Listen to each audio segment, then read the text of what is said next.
আলাইকুম, আমার পেজ থেকে স্বাগতম। ছাদ বাগানের সবজি শাক একসাথে করে চিংড়ি মাছ দিয়ে রান্না করলাম।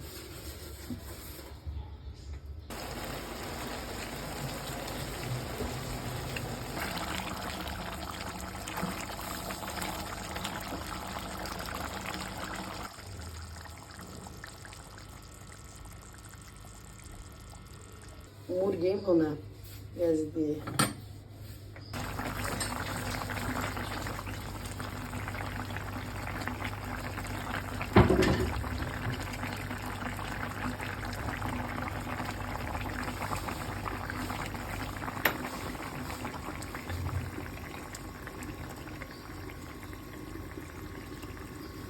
থেকে উঠে আনা ভেন্ডি দিয়ে রুই মাছ দিয়ে রান্না করলাম।